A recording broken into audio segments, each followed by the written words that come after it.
Initially, my theory of change maps started as a rough draft on the worksheet.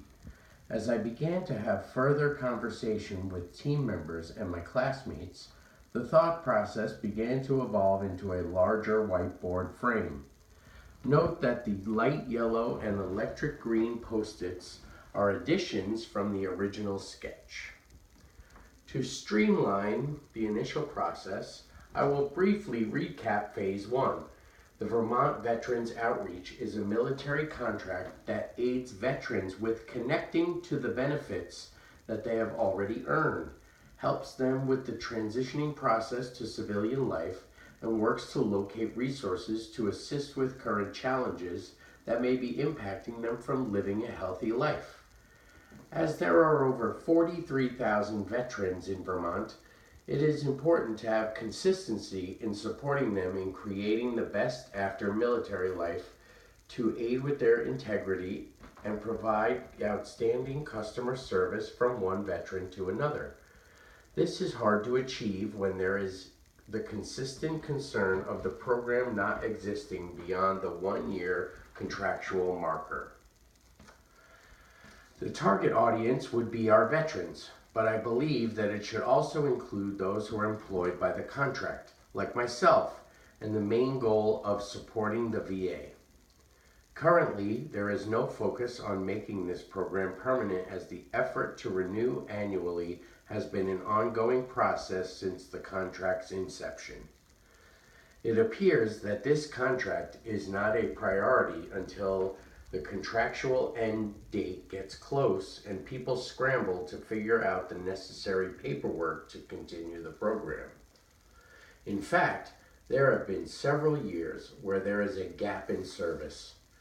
1 year, we went a whole month without financial backing, and we created a skeleton crew who worked emergency cases without getting paid. Moving forward, the best way to maintain this contract is to continue with the previously identified entry points of the VA Medical Center, Department of the VA, state, federal government, and since the initial submission, I would include the National Guard. It is important to mention that Vermont does not have a military installation, so the majority of veterans are geographically dispersed. To maintain this program, we would need to gather data that proves to need for this program to have longevity. The creation of this program was supposed to be short-term to guide veterans in the right direction and increase the use of the VA, but the need for supporting veterans increased as word began to spread. Therefore, we would also need to include the importance of providing education of the why and gain support from all service providers, both internal and external to the contract. Next, we come into the measurables. I included notes from both Sarah's, who mentioned the need to gather compelling data to create awareness of impact, and use the data that already exists to identify the need for the ongoing program and prove it. In order to do this, I need to gain support from the internal employees as they are the individuals who are out in the field.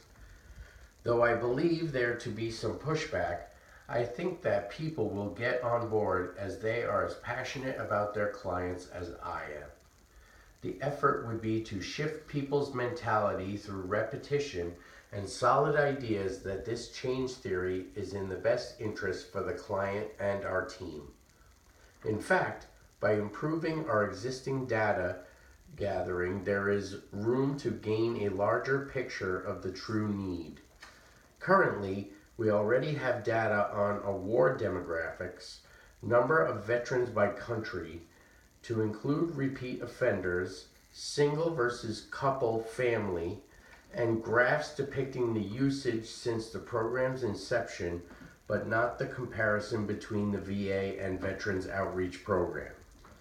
By taking the suggestion from peers and my professional mentor, we could pull data of services used, age of clients to determine trends, timeliness of support between the VA and the outreach program.